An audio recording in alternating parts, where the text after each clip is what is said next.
अस्सलाम वालेकुम प्यारा बारो ॿारनि जे हिन चैनल ते अव्हांखे हिकु दफ़ो ॿीहर भली कार चऊं था। प्यारा बारो, हाथी भलो या इल्म? इन सवाल जो जवाबु अॼु अव्हांखे इन वाक़े मां मिली वेंदो। हज़रत इमाम मालिक रहमतुल्लाह अलैह मस्जिद नबवी में पढ़ाईंदो हो। परे परे खां शागिर्द वटसि पढ़ण जे लाइ ईंदा हुआ। संदसि शागिर्दनि में उंदलस जे रहण वारो हिकु छोकिरो बि हो, जंहिंजो नालो याहिया हो।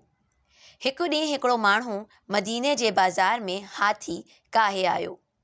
मदीने जे माण्हुनि कॾहिं हाथी न ॾिठो हो। शहर में हाथी आयो त शोर मचिजी वियो ऐं हर माण्हू हाथी ॾिसण लाइ हलियो वियो। इमाम साहब मस्जिद में शागिर्दनि सां गॾु वेठल हो। एतिरे में कंहिं माण्हू अची ॿुधायो त बाज़ार में हाथी अची वियो आहे। एतिरो ॿुधायाऊं त समूरा शागिर्द हाथी ॾिसण लाइ डोड़िया।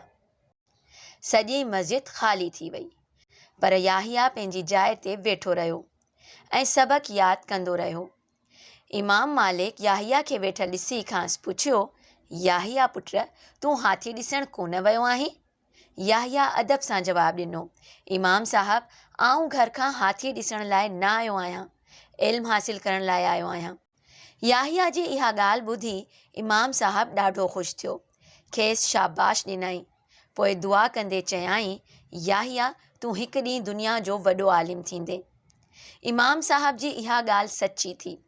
याहिया इल्मु हासिल करे जॾहिं पंहिंजे मुल्क उंदलस वियो त उते जे माण्हुनि संदसि तमामु घणी इज़त कई। सॼी दुनिया में संदसि नालो रोशन थियो।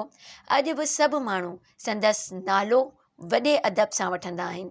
प्यारा ॿारो, शौक़ सां इल्मु हासिल करण वारा दुनिया में हमेशह वॾो मर्तबो हासिल कंदा आहिनि। अॼु अव्हांखे इन सवाल जो जवाबु यकीनन मिली वियो हूंदो त हाथी भलो या इल्मु?